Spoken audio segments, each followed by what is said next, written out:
अस्सलाम वालेकुम नाज़रीन, प्रोग्राम सियासत और सच के साथ मैं हूं अरसलान खालिद। आज के प्रोग्राम में मैं चाहूँगा इस वक्त जहां पर इलेक्शन कमीशन की जानिब से जनवरी के आखिरी हफ्ते में इलेक्शन कराने की बात की गई है, वहीं पर बहुत सारे सवालात और इबाहम बहरहाल अभी भी मौजूद हैं। जो सियासी जमातें हैं उनकी जानिब से मिला जुला रद्द-ए-अमल सारे मामले में सामने आया, लेकिन जो कि बिल्कुल ही एक मामला इस तरह से था कि कोई चीज़ वाज़ेह नहीं थी। ऐसे में सिर्फ ये कह देना कि जनवरी के आखिरी हफ्ते में इंतखाबात होंगे, इसको कहीं पर वेलकम किया गया, खुशाइन करार दिया गया, और कहीं इस पर भी अब भी सवालात हैं ये कि हतमी तौर पर कोई तारीख़ नहीं दी गई है, आखिरी हफ्ते का जिक्र किया गया। लेकिन इसके साथ साथ एक मामला पैरेलल जो सारा चल रहा है वो प्रैक्टिस एंड प्रोसीजर केस का फ़ैसला है, जो कि सुप्रीम कोर्ट में इस वक्त चल रहा है, और तमाम तर चीज़ें वो फ़ैसला क्या आएगा उस पर डिपेंड करेंगी। बहुत सारे माहिरीन का ये ख्याल है कि जो जनवरी में इलेक्शंस की बात है ये भी हतमी अभी नहीं है, क्योंकि तमाम तर चीज़ें डिपेंड करेंगी कि फ़ैसला क्या आता है। फिर नवाज़ शरीफ साहब के हवाले से जो ख़बर थी कि उन्होंने वापस आना है और तैयारियां और तमाम तर चीज़ें, इस वक्त उस पर भी दोबारा से सवालात उठ रहे हैं, और कहा जा रहा है कि शायद उनको भी अपना प्लान अब तब्दील करना पड़े।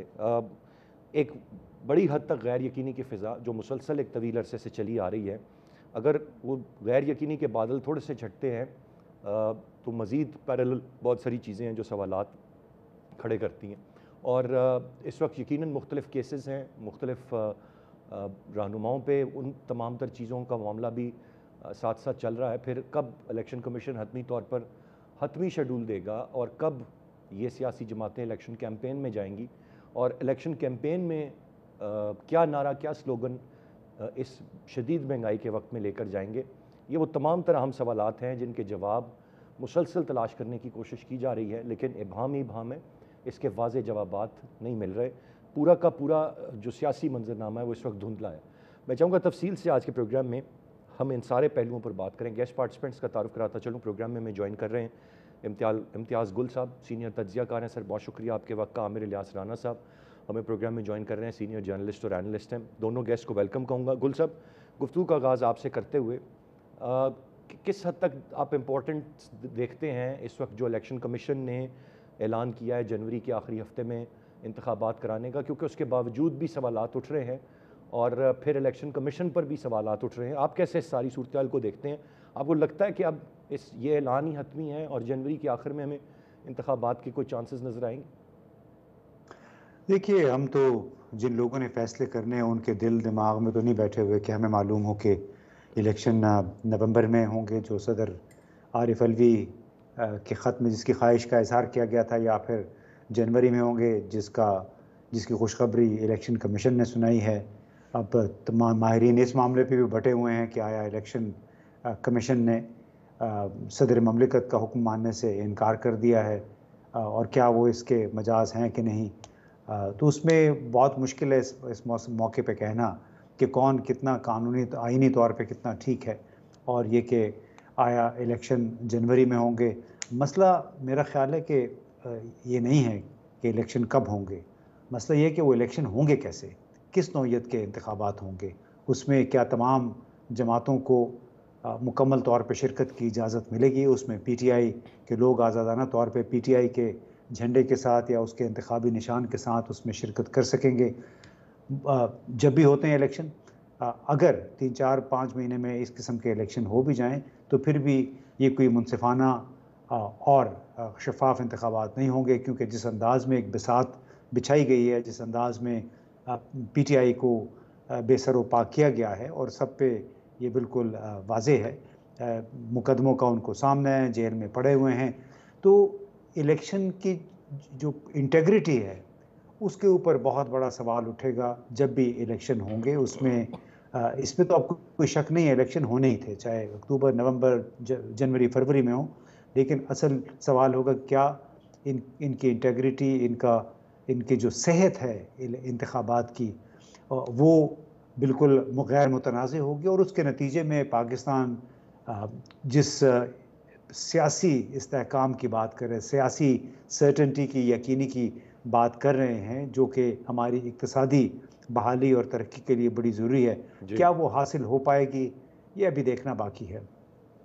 राइट, आपने दुरुस्त फरमाया कि ये तमाम तर चीज़ें हैं जो जब भी इंतखाबात होंगे तो ये चीज़ें ज़रूर काबिल गौर रहेंगी। मैं राना साहब आपसे जानना चाहूँगा, आप कैसे देख रहे हैं? वो कि रिएक्शन कल आया जब अनाउंस किया इलेक्शन कमीशन ने, लेकिन फिर भी बहुत सारे सवालात हैं जो बदस्तूर कायम हैं, खड़े हुए हैं कि जनवरी में भी होंगे, नहीं होंगे, क्या सूरत हाल बनेगी? आप कैसे देख रहे हैं इस सारे मामले को, because it is interlinked now?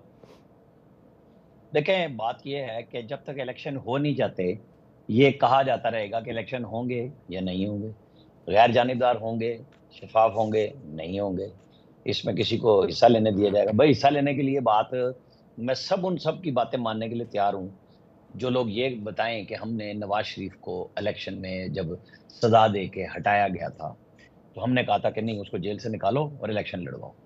फिर तो बात बहुत अच्छी है कि जी, इवन प्लेइंग फील्ड इसी का नाम है कि खान को भी निकालो, इलेक्शन लड़ने दो। जब आपने एक लाइन ऑफ एक्शन ली कि जी ये लॉ का एक्शन है और नवाज शरीफ को सजा हो गई है, क्योंकि सजा दिलवाई गई थी, आज तो सारे करेक्टर बोल रहे हैं, अगर वो इलेक्शन ठीक थे तो खान के बगैर अगर इलेक्शन होते हैं तो वो भी ठीक होंगे। फिर सवाल तो नहीं होना चाहिए ना। फिर सवाल तब होगा जब आप कहें कि हम तो उस वक्त भी कहते थे उसको सजा गलत है, या उसको पार्टी को मिले, उस वक्त नैब मुतारिक नहीं था, उसने पार्टियां जनूबी पंजाब से सारे के सारे लोग छुड़वा के और पीटीआई में शामिल नहीं कराए थे। जहांगीर तरीन के घर पे वीगो डालों में लोग आते थे और फिर लैंड क्रूजर में बैठ के वो बनी गाला में जाके पीटीआई का तिरंगा झंडा जो है, वो मफलर, वो अपने गले में इमरान खान साहब से डलवाते थे। वो सबको पता है कि वो कैसे आए गए थे, झोंक के लाए गए थे या हाँक के लाए गए थे। तो अगर वो काम ठीक था तो आज बुरा क्यों लग रहा है? ये सब उन सब पे क्वेश्चन है जो ये कहें। अगर वो ठीक था तो ये भी ठीक है। अगर इलेक्शन पाकिस्तान के अंदर माजी में शफाफ थे तो आज भी हो जाएंगे, क्योंकि कभी किसी ने माने तो नहीं ना इलेक्शन। जी। जो भी जीता है, हारने वाले ने कहा है कि जी ये इलेक्शन शफाफ नहीं थे। कभी ये आरटीएस का इलेक्शन था और कभी ये कि जनाब वो आरओस का इलेक्शन है। कभी कुछ, मतलब हमारे पास तो वजाहतें, तौजीहात बहुत है ना, कि भुट्टो को तो पता नहीं फांसी दी गई कि नहीं, जियाउल हक त्यारे में फौत हुए कि नहीं हुए, उसामा बिन लादेन था कि नहीं, ये हम सारे थ्योरीज पे बिकते हैं ना। हम तो सोना और रुपया डबल कराने के चक्कर में हमेशा से बसों में भी नशे खाते हैं, और रात जो चौक में बैठ के अपना चूरन बेच रहा होता है, जैसे इमरान खान साहब ने साइफर का चूरन बेचा, और 9 अप्रैल को वो सबसे पस्त सतह पे थे और वो फिर टॉप टॉप से टॉप, टॉप से टॉप। उनको तो वो बम पे पैर मारा 9 मई को, वो लड़ गया, वो उसने बिल्कुल जकड़ लिया उनको, उनकी पार्टी को। और आप देखेंगे वो इतनी बहादुर पार्टी थी कि इस तरीके से तितर बितर हुए हैं, भागते फिर रहे हैं, दाएं बाएं ऊपर नीचे गाड़ियों से भाग रहे हैं, कोई कहीं प्रेस कॉन्फ्रेंस से कर रहा है। आज मुनज़्ज़ा हसन भी इस्तेकाम पार्टी को प्यारी हुई। मतलब बड़े बड़े लोगों का उनके यहाँ तो कुछ रहा ही नहीं। कि जी, आपको अगर नवाज शरीफ को जब नाअहल किया था तो क्या जी। शायद हकान अब्बासी वज़ीर-ए-आज़म नहीं बन गए थे? जब उनको जेल में भेज दिया गया था तो क्या उनके बाद शहबाज शरीफ ने पार्टी नहीं संभाल ली थी? यहाँ पे भी रिश्तेदारों की कोई कमी नहीं है। जो लोग ये सौदा बेचते हैं कि जी खान सैफुल्ला नियाज़ी कौन था, यहाँ पे बहनें भी मौजूद हैं, यहाँ पे वाइफ भी मौजूद है, बरकी भी मौजूद हैं, जो अमेरिका से बैठ के पूरे केपी के हॉस्पिटल्स को चला रहे हैं। यहाँ कभी किसी ने नहीं छोड़ा। एक ने नारे मारे थे इमरान खान ने कि मैं सबसे मुख्तलिफ हूँगा, हिमालय से बुलंदी के उनके खिलाफ के दावे थे, और वो उससे सबसे ज्यादा पस्ती में गए, क्योंकि दावे जिस शख्स ने किए थे पूरे भी उसे करने थे कि मैं रिश्तेदार नहीं लाऊंगा, मैं दोस्त नहीं लाऊंगा, सारे यार दोस्त सब ओबलाइज किए। हेलीकॉप्टर से वो नीचे नहीं उतरे बन्नी गाला से यहाँ पीएम हाउस आने तक, और वो कहते थे साइकिलों पे लेके जाएंगे। हमारे यहाँ चलता है ना, सारा बिकता है सौदा। तो अब अगर आपको इलेक्शन चाहिए तो मेरे हिसाब में 28 जनवरी को इलेक्शन हो रहे हैं। सही। अब जो मोहम्मद अली दुरानी के जरिए सौदा हो रहा है, सदर साहब जिनके बारे में हमारे सीनियर दोस्त हैं, उन्होंने कहा कि जी उनकी तारीख की परवाह नहीं की। भाई, उन्होंने अपने आप को एक पार्टी के वर्कर से ज्यादा कब वैल्यू दी? सदर पाकिस्तान के ओहदे पे बैठे हुए वो अपने चेयरमैन को खुश करने में लगे हुए हैं। उनके पास ये इख्तियार है ही नहीं इलेक्शन देने का, तारीख देने का। उन्होंने ड्रामा डाला 48-5 का। भाई 48-5 तब लगेगा, आप आइसोलेशन में नहीं कुछ पढ़ सकते, जब वो असम्बली इस बुनियाद पे तोड़ेंगे कि कोई शख्स एतमाद का वोट नहीं ले सकता, लिहाजा मैं असम्बली तोड़ रहा हूं और मैं इलेक्शन की डेट दे रहा हूं। वो जस्ट उस वक्त तक के लिए इख्तियार है। जिस तरह इन्होंने 14 मई की डेट के हवाले से भागे थे ना, पहले पंजाब की डेट दे दी, केपी की दे दी, और जी। जी। केपी की फिर सुप्रीम कोर्ट में वापस लेनी पड़ी, जी। और वो असूल की बुनियाद पर ठीक ठहरी कि चूंकि पंजाब के गवर्नर ने असम्बली नहीं तोड़ी, लिहाजा वो तारीख नहीं दे रहे, तो सदर साहब को कहा गया कि आप वो जो तारीख देने का काम है चलें, आपका मान लेते हैं। लेकिन जहां वो तारीख देने का इख्तियार था वो कानून के तहत था, वो आइन के तहत नहीं था। कानून में ही राइट राना इलेक्शन साहब, पॉइंट कमीशन आ लिख गया दिया आपका। गया सदर मुमलिकत की जगह पे। बिल्कुल सही, तफसील से आपने सारे मामले पर अपनी राय का इजहार किया। जी, गुफ्तगू का सिलसिला जारी है, एक ब्रेक की जाने बढ़ेंगे, ब्रेक से वापस आकर मजीद बात करते हैं, साथ रहिए।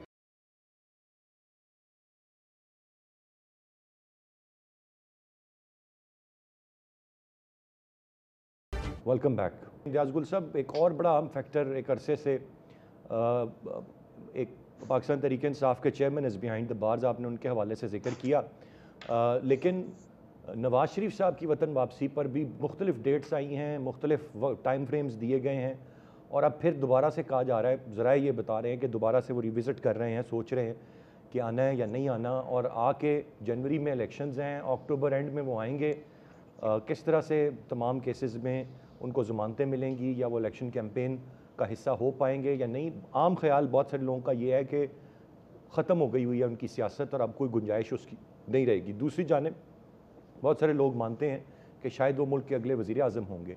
आप कैसे देख रहे हैं, उनकी वापसी को कैसे देख रहे हैं? आपको लगता है कि वो आएंगे, केसेस का सामना करेंगे, या बज़ाहिर मुश्किल नज़र आ रहा है फिलहाल? देखिए अरसलान, पहले तो आमिर हमारा बड़ा अच्छा दोस्त है, लेकिन हम सब पाकिस्तानी भी हैं सबसे पहले, तो हमें ये जो शख्सियात के इर्द गिर्द की जो बयानियाँ हैं, मेरा ख्याल है थोड़ा सा इससे हट के अगर हम सोचें कि 2018 के इंतखाबात से पहले के जो हालात थे वो गैर फितरी थे। वहाँ पे इत्तेहाद गलत बना, लोगों को चुन चुन के लाया गया, हाँका गया, और उसके बाद जो इलेक्शन हुए उसके ऊपर भी असेंबली में हंगामा ही रहा।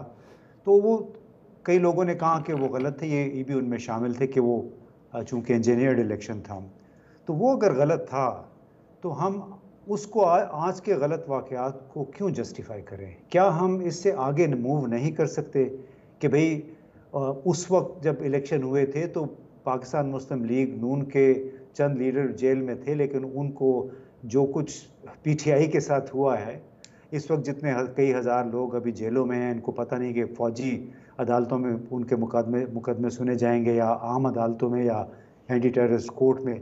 तो क्या हम बतौर पाकिस्तानी, बतौर डेमोक्रेट्स ये समझते हैं कि ये मुनासिब तरीक़ेकार है कि हम 2018 से पहले के और उसके बाद के हालात का हम मुवाजना करके इस तमाम जो डेमोक्रेटिक जो सप्रेशन हुई है डेमोक्रेसी की, इसको हम जस्टिफाई करें ये कह के चूँकि उस वक्त गलत था और अगर अब गलत हो रहा है तो इसमें क्या ऐसी अजीब सी बात है? हमें थोड़ा सा ना बतौर पाकिस्तानी, सिर्फ सहाफ़ी नहीं, हर एक की अपनी अपनी हमदर्दियाँ हैं, लेकिन हमारी हमदर्दी मैं समझता हूँ बुनियादी तौर पे पाकिस्तान के साथ होनी चाहिए, उसूलों के साथ होनी चाहिए, आईन के साथ होनी चाहिए। कुछ बुनियादी आईनी तकाज़े हैं उनके साथ होना चाहिए। जो कुछ आज तो हम जनरल ज़िया-उल हक के ज़माने में हैं बुनियादी तौर पे, जो कुछ बल्कि उससे ज़्यादा हुआ है पीटीआई के लोगों के साथ, रहनुमाओं के साथ। तो मैं बड़ी रिक्वेस्ट करूँगा मुअद्दबाना आमिर से कि हमें ये चीज़ें गड़बड़ नहीं करनी चाहिए। नवाज़ शरीफ के साथ गलत हुआ। अब क्या वो एक जवाज़ है उन तमाम गलतियों का जो कि इस वक्त की गई हैं, गलतियाँ भी नहीं बल्कि ज़्यादतियाँ। अब जहाँ तक नवाज़ शरीफ साहब की वापसी का ताल्लुक़ है, वो तो ज़ाहिर है उनका सलाह मशवरा जारी है। मैं अब अगर बज़ाहिर यही मैं लग रहा है इस पे कि गुल साहब, इसको आप रिस्पॉन्ड करने से पहले आपने जो अभी पूरा सिनेरियो बताया, चाहे वो ज़्यादतियाँ या जो भी मामलात एक के साथ हों या दूसरे के साथ हों, ये क्या खुद बिला वजह ही हो जाती हैं ये ज़्यादतियाँ, या इनके पीछे कोई ना कोई मुहर्रिकात रहते हैं? और अगर रहते हैं तो देखिए, वो आप क्या हैं? मुहर्रिकात आपको भी पता है, आप बहुत ज़्यादा खुल के ना मैं बात कर सकता हूँ, ना आपका चैनल उसको बर्दाश्त कर सकेगा। तो उसमें वही मुहर्रिकात हैं जिसके बायस शहबाज शरीफ और मरीम नवाज़ की दौड़ लगी हुई है लाहौर और लंदन के दरमियान। यानी इस मुल्क के आप ये हालात देखें कि पाकिस्तान के कानून के मुताबिक एक भगोड़ा है ना जिससे ये मुलाकातें हो रही हैं, सलाह मशवरा हो रहा है, वो वीडियो आ रही है, कोई जनरल साहब है, मैं कानून की बात कर रहा हूँ। तो बड़े एक अफसोस की ये बात है कि जो मुहर्रिकात 2018 में थे वही मुहर्रिकात 2013 में थे, जब नवाज़ शरीफ साहब ने 9 बजे ही कह दिया था कि अल्लाह करे कि हमें 2/3 अक्सरियत हासिल हो जाए, और उन्हें 2/3 अक्सरियत मिल भी गई थी उस वक्त। अभी भी वो 2 दिन पहले उन्होंने जो तकरीर की, शायद उसकी वजह से कॉम्प्लिकेशन पैदा हुई कि उन्होंने कहा कि जनरल बाजवा, जनरल फैज़ हमीद, जस्टिस एजाज़ुल हसन को हम कटहरे में ला के खड़ा करेंगे। तो हमें ये सोचना चाहिए कि क्या पाकिस्तान 76 साल के बाद भी इन्हीं चक्रों में फंसा रहेगा कि चूँकि शख्सियात या हमारे हुक्मरान घराने हैं, इनकी मर्ज़ी के मुताबिक सिस्टम नहीं आ रहा है, उनकी मर्ज़ी या उनके जो मुतालबे हैं वो नहीं माने जा रहे हैं, लिहाजा वो लंदन में बैठ के अपने मुल्क के फ़ैसले करते हैं। ये मेरी छोटी सी एक गुजारिश है। वापसी देख रहे हैं आप या मुश्किल है? कोई नहीं मालूम जी, वो तो मामलात अगर तय हुए और मामलात होंगे तय इस्टेब्लिशमेंट के साथ, अगर उनके साथ मामलात तय हो गए तो फिर वो यकीनन वापस आएंगे। लेकिन हमें ये भी ज़हन में रखना चाहिए कि यौम शुहदा जो 25 से 26 मई को मनाया गया था, उसमें जनरल आसिम मुनीर ने जनरल बाजवा को बाकायदा बुलवाया, दावत दी और उनसे फूलों का गुलदस्ता भी रखवाया यादगार शुहदा पे, और ये तमाम सियासतदानों को एक सिग्नल दिया था कि आप आपस में लड़ते भिड़ते रहें, हम एक हैं। जिस जनरल बाजवा को ये 2 दिन पहले नवाज शरीफ साहब गालियां दे रहे थे, इमरान खान ने भी गालियां दी उनको, वो जनाब अपने पसरो यानी जनरल आसिम मुनीर के साथ एक जगह पे थे और बाकायदा उनको खुसूसी दावत दी गई।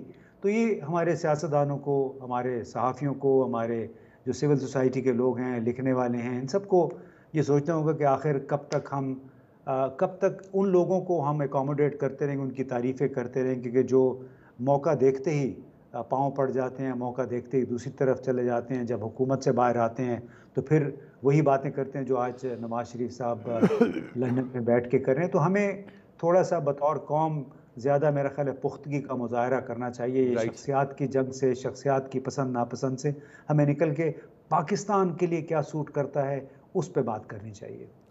एब्सोल्युटली राइट, आपने बिल्कुल दुरुस्त कहा। मैं राना साहब आपसे जानना चाहूँगा सर, नवाज शरीफ साहब के हवाले से क्या खबरें हैं आपके पास, और क्या समझ रहे हैं आप, उनकी वापसी है या नहीं है? अब तो तय हो चुका था, अब दोबारा से कहा जा रहा है, रिविज़िट किया जा रहा है, और आपको लगता है कि वो आएंगे और उनका आना इम्पैक्टफुल होगा?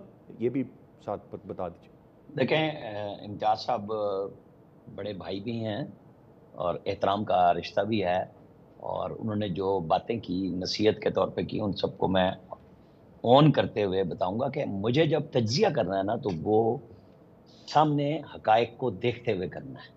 मुझे सिर्फ किताबी, आईनी, निसाबी गुफ्तगू, और क्योंकि हमारी तो सुप्रीम कोर्ट भी पंचायत और तशरीह से आगे चली जाती है कि वो पंचायत लगा लो, 90 दिन नहीं है तो कब होंगे, ये सुप्रीम कोर्ट करती रही। और 27 सफ़े का जो फैसला दिया पंजाब में इलेक्शन ना कराने का, क्या किया फैसला उन्होंने? कुछ भी नहीं किया। ये सब सहूलतकारियाँ थी। अब हमें उन्हीं का जायज़ा लेना है कि अब हमें सिर्फ ये नहीं देखना कि अगर नवाज शरीफ के साथ ज्यादती हुई तो दूसरे के साथ नहीं होनी चाहिए। मैं क्यों कहूँ, ये मकाफात अमल है। उन्होंने जो किया, जनरल बाजवा और जनरल फैज़ वाला बयानिया नवाज शरीफ वापस नहीं ले रहे, ना मुतालबा हो रहा है, और ना शहबाज शरीफ उसके लिए वहाँ गए हैं, ना मरियम नवाज उसके लिए गई हैं। ये मैं आपको बता दूँ। फिलहाल आज अब इस वक्त तक उनकी एक मीटिंग हो रही है, उसकी गुफ्तगू भी आ जाएगी। 21 अक्टूबर ही नवाज शरीफ की वापसी की तारीख है। कोई तब्दीली उसमें आ नहीं रही। उसके लिए तमाम तर हिकमत अमली पूरे जगहों पे PMLN कर रही है। कल भी ख्वाजा साद रफ़ीक पिंडी में, चूँकि उनको पिंडी डिवीज़न का इंचार्ज बनाया गया है, और वो तारिक फजल के घर थे, और सारे लोगों को जो टिकट होल्डर्स हैं, माजी वाले, आने वाले दिनों में जो उम्मीदवार हैं, सबको बिठा के टारगेट्स दिए गए हैं कि लाहौर का जलसा। जो आपने सवाल किया नवाज शरीफ की वापसी पे क्या देखते हैं? अच्छा, ये सर, ये जो नैब तरमीम को टर्न डाउन किया गया है, इसका भी कोई इम्पैक्ट नहीं आएगा उनके डिसीजन पे वापस आने के, या नहीं? किसका? ये जो नैब तरमीम को टर्न डाउन किया गया है। नहीं जी, मैं आपको बता देता हूँ इसके ऊपर। मैं आपको बता रहा हूँ, एक तो उनकी तमाम तर तैयारी, इस्तकबाल ही उनके मुस्तकबिल की ज़मानत भी देगा और पार्टी की भी देगा, वरना सबकी छुट्टी की भी वजाहत कर देगा कि जनाब आप फारिग हैं, टाइम फिश है। ये 21 अक्टूबर जो डेट दी गई है, नवाज शरीफ का जो इस्तकबाल है, जो जलसा है, वही साबित करेगा कि वो PTI के वोटर को लेने नहीं आ रहे। ये बात ज़हन में रख लें। वो अपने बददिल हुए, मायूस हुए वोटर को ही एक उम्मीद देने आ रहे हैं। और मैं समझता हूँ नवाज शरीफ ने जब भी हुकूमत की है, उसने कुछ ना कुछ डिलीवर किया। पौने 4 साल पे पहले से पौने 4 साल पे आके जलसा करेंगे या एयरपोर्ट से ही गिरफ्तार हो जाएंगे? पौने 4 साल पे एक लफ्ज नहीं बोलते इमरान खान। 9.5 साल पे उन्होंने कभी बात नहीं की कि मैंने KP में क्या कारनामे अंजाम दिए। होना ये चाहिए, जब हम कहते हैं कि पाकिस्तान को देखें, तो हमें ये देखना है कि जिस लीडर को गवर्नमेंट मिली उसने क्या डिलीवर किया। अगर हम कंपैरिजन उस पर करेंगे, फिर बात बन जाएगी कि हाँ जी, ये उसको मिली गवर्नमेंट, चाहे उसने कहा कि मुझे एब्सोल्यूट मेजॉरिटी चाहिए और मिल गई, उसने बदले में क्या डिलीवर किया। जिसके साथ फौज अदलिया खुली होके आपको और हमें तंग करके कि आपने नहीं बोलना 6 महीने, आपने 1 साल नहीं बोलना, इस जून तक नहीं बोलना, 100 दिन इनको खुले दे दें, इनके ऊपर गुफ्तगू नहीं करनी। फिर जो कुछ होता रहा वो कोई आज नया नहीं हो रहा, जो पहले नहीं हुआ। सब कुछ यहाँ एक सर्कल है, एक दायरा है, इक़्तिदार के गिर्द हो, हुक्मरानों के गिर्द हो, शख्सियात के गिर्द हो, सब ऐसा ही चलता है। उसके अंदर अगर हमें कोई पॉइंट ढूंढना है तो वही ढूंढना है कि जिसको हुकूमत मिली उसने डिलीवर क्या किया। अच्छा ठीक है, राना साहब ये बता दें, आपने जो कहा लाहौर के जलसे तक पहुँचना, तो तमाम तर केसेस में उनकी ज़मानतें पहले से मंजूर होंगी। स्ट्रैटेजी क्या है PMLN की? तभी वो ज़ाहिर है वहाँ तक पहुँच सकेंगे, या नहीं होंगी एयरपोर्ट से ही गिरफ्तार हो जाएंगे, फिर जलसा कौन करेगा? दो चीजें हैं जी, आपको बता दूं, क्योंकि वो जब तक राहदारी जमानत नहीं होगी तो वो क्या करने आएंगे जलसा करने के लिए? फिर तो वो कहेंगे मैं इस्लामाबाद एयरपोर्ट पे उतरता हूँ और मैं कानून के हवाले कर दूंगा अगर उनको जमानत राहदारी नहीं मिलती है। आपको मैं बताऊं, जो आप नैब के केसेस की भी बात कर रहे थे, सब कुछ कर रहे थे, मुझे ये बताएं, नैब में सुप्रीम कोर्ट ने जो कुछ भी खत्म किया नए कानून में, ना इमरान खान ने चैलेंज किया था, ना सुप्रीम कोर्ट ने छेड़ा। ये वो हमारी वही सुप्रीम कोर्ट होती है जो आइन भी बदलने का इख्तियार दे देती है। जब किसी की मोहब्बत में आए तो 63A को रीराइट कर देती है आइन का, वो आर्टिकल ही नए सिरे से लिख देती है कि ये है ही नहीं। अदम इत्मीनाद का चैप्टर क्लोज कर दिया हुआ है 63A के फैसले ने। आप मुझे ये बताएं कि वो राहदारी जमानत किस किस को नहीं मिली यहाँ पाकिस्तान में? हर पार्टी के मुख्तलिफ लीडरों को मुख्तलिफ औकात में मिली। उनके ऊपर क्या केस है? 2 में उनको सजाएं हैं। जमानतें उनकी दोनों में थी, और जेल से वो निकल के हॉस्पिटल गए, हॉस्पिटल से वो पाकिस्तान से बाहर चले गए। एवन फील्ड में मरियम नवाज की बरियत हो चुकी है, जिसमें आखिरी जिस दिन फैसला बरियत का दिया इस्लामाबाद हाई कोर्ट ने, तो जज ने ये पूछा था कि कोई पेपर ऐसा है जिसमें नवाज शरीफ की भी मलकियत हो नैब के पास? यही सरदार मुजफ्फर अब्बासी जो प्रोसिक्यूटर कल और आज भी आपको हमें नजर आ रहे हैं जो नैब के, ये उस वक्त भी यही थे, पहले भी यही थे। जज भी बशीर साहब ही थे जो पहली सजाएं देने वाले थे, और अब एक उनकी राइट राना चौथी साहब, पांचवी एक्सटेंशन की ठीक। बात होने जा रही है कि जी क्या उनको फिर एक्सटेंशन मिलेगी?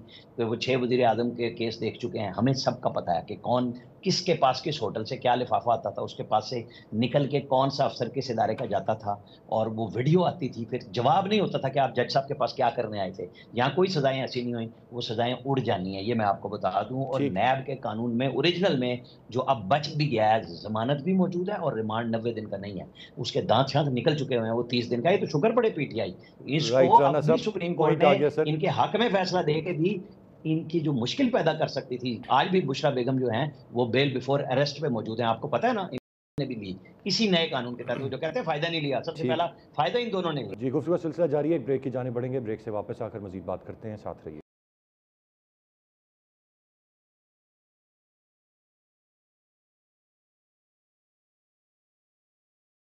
Welcome back. राना साहब, एक और सवाल क्विकली आप दोनों की राय लेनी है। मैं ज़रा गुल साहब से पहले पूछ लूँ। गुल साहब, जो भी अब चीज़ें जिस तरह से अनफोल्ड होती हैं, क्या सूरत हाल बनती है, इलेक्शंस की हतमी तारीख, जब इलेक्शंस की हतमी तारीख शेड्यूल आ जाएगा तो फिर इलेक्शन कैंपेन में सियासी जमातें जाएंगी। मैं कोई भी सियासी जमात हो, जो इस वक्त मौजूदा हालात हैं मुल्क के, जो महंगाई है, जो मईशत के हालात हैं, जो एक आम आदमी की हालत ज़ार है, कोई भी जमात क्या लेकर जाएगी इलेक्शन में अपनी कैंपेन में, क्या बेचेगी? वही झूठे वादे, क्योंकि उनके पास किसी भी लीडर के पास तो ये कैपेसिटी नहीं है कि वो पाकिस्तान के मसाइल का हल पेश करे। और उसमें बुनियादी मसला हमारा तरीक़े हुकूमतकारी है। ये बड़ा एक शाहाना तरीक़े हुकूमतकारी है, जिसमें हम जब कभी वजारतों में जाते हैं तो पूरी एक फ़ौज होती है सेक्रेटरी को रिसीव करने के लिए, या जब वज़ीर आता है तो फिर वो फ़ौज उससे बड़ी हो जाती है। फिर ये जिस अंदाज़ में ये कर्ज़े बांटे जाते हैं तरक्याती फ़ंड के नाम पे, कि हम उधर से IMF से या जो सरकारी निजी इदारे हैं, फ़ाइनेंस इदारे हैं, उनसे कर्ज़े लेते हैं। वो कर्ज़े फिर हम बांट देते हैं अब तरक्याती स्कीमों के नाम पे, अपने अपने हल्का नयाबत को मजबूत बनाने के लिए। तो ये जो पैट्रनेज की सियासत है, और जो शाहाना अंदर जो ना गांव का चौधरी होता है, नवाब है, सरदार है, वो अपने हाथ से पैसे बांटता है, वो बांट के खुश हो जाता है। तो जब तक ये माइंडसेट पाकिस्तान से रुखसत नहीं होगा, जब तक इस माइंड के हामिल लोग हुकूमत से बाहर नहीं होंगे, उस वक्त तक पाकिस्तान को इन मसाइल से कोई नहीं निकाल सकता। यहाँ पे कराची से ले के खैबर तक, वज़ीरिस्तान तक कार्टल्स का, इजारादार ग्रोहों का एक छोटे छोटे ग्रोह हैं, जिसमें सरकारी अफसर भी शामिल है, फ़ौजी भी शामिल है, FBR के लोग भी शामिल हैं, उसमें सियासतदान भी शामिल हैं, उसमें हमारे सेनेट के जो चेयरमैन हैं उनके जैसे लोग शामिल हैं, बलूचिस्तान में, खैबर पख्तूनख्वा में। तो जो कुछ मिसाल के तौर पे स्मगलिंग के नाम पे इस मुल्क की हमारी ब्यूरोक्रेसी करती है, फेडरल बोर्ड ऑफ रेवेन्यू यानी उससे जुड़े हुए जो कस्टम एहलकार हैं, फेडरल बोर्ड ऑफ रेवेन्यू के राइट अहलकार गुल हैं। साहब, मेरे पास वक्त बड़ा महदूद है, नहीं, राना मैं साहब की भी आपको राइट। देखिए, हम कोई इस प्रोग्राम में मसाइल हल तलाश नहीं करते। मैं आपको, आपने चूंकि सवाल किया तो मैं बुनियादी एक मसले की निशानदेही कर रहा हूँ कि जिस किस्म के यहाँ पे निज़ाम बन गया हुआ है, जब तक नई सोच के साथ और वाकई ईमानदार लोग बग़ैर शाहाना जहनीत के इस मुल्क में नहीं आएंगे, उस वक्त तक कि पाकिस्तान इन्हीं मसाइल की इसी दलदल में धंसता चला जाएगा। राना साहब, झूठे वादे, आप समझते हैं कि जो हालात इस वक्त हैं, झूठे वादे आम आवाम बाय कर लेंगे आज भी, या शायद बड़ा टफ होगा किसी भी सियासी जमात के लिए आवाम के दरमियान जाना? बहुत महदूद वक्त है सर, एक जुमले में मुझे राय का इजहार कर दें। बात सिंपल सी है, तर्ज हुकूमत बदलना पड़ेगा अगर आपको मुल्क चलाना है। बिल्कुल इत्तेफाक करता हूँ इम्तियाज़ गुल साहब के साथ, लेकिन अभी हमारे पास तर्ज हुकूमत बदलने के लिए कोई बंदा संजीदा नहीं है। आज भी चाहे वो चीफ जस्टिस ऑफ पाकिस्तान हो, जिससे पीटीआई की भी उम्मीद है, जिससे सारी बाकी जमातों की भी है, मैं समझता हूँ कि उनको आगे बढ़ना होगा, क्योंकि यहाँ फ्रेमवर्क में कोई काम नहीं हो रहा कि बिठा के पाकिस्तान के 5, 7, 8, 10 मसले निशानदेही करके सबसे लिखवा लें कि जी ये वो मिसाक है, जो भी हुकूमत में आएगा इन 5-6 चीज़ों को नहीं छेड़ा जाएगा, शायद हम आगे चल पड़ें। वरना बाकी कहानी है, नवाज शरीफ साहब आएंगे, उन्होंने सिर्फ 17-18 का अपना बताना है कि मैंने 5 साल की गवर्नमेंट में क्या किया था। खान साहब नहीं बोलते अपने 3.5 साल पे, ये 16 महीने पे नहीं बोलेंगे, क्योंकि इसमें इनके पास भी कुछ नहीं है बताने को। पब्लिक हम और आप देखेंगे क्या वोट करेगी। पीटीआई कट टू साइज हो चुकी हुई है, मुस्लिम लीग नून के लिए एक रास्ता नजर आ रहा है, वो उस बयानिए को कितना बेचते हैं, जैसे मैंने पहले भी कहा, वो 21 ज़ाहिर अक्टूबर आने वाले बहुत दिनों बड़ी में निशानी होगी उसकी। राइट राइट सर, बहुत दोनों रिस्पेक्टेबल गेस्ट का बहुत शुक्रिया अदा करना चाहूँगा। यकीनन अभी बहुत सारा इबाम और क्लैरिटी मामलात में नहीं है, लेकिन आने वाले हर गुज़रते दिन के साथ मेरे ख्याल से चीज़ें बड़ी हद तक वाज़ेह होती जाएंगी, और उम्मीद करते हैं कि इंतखाबात हों, एक लेवल प्लेइंग फील्ड हो, आवाम जिसको वोट करें, जिसको मुंतखब करें, वो इक़्तिदार संभाले, और फिर बिल आखिर ब्लेम गेम का सिलसिला ख़त्म हो और आवाम को उनके मसाइल का हल मिले। आज के प्रोग्राम से इतनी। अरसलान खालिद को इजाज़त दीजिए, अल्लाह ने के बाद।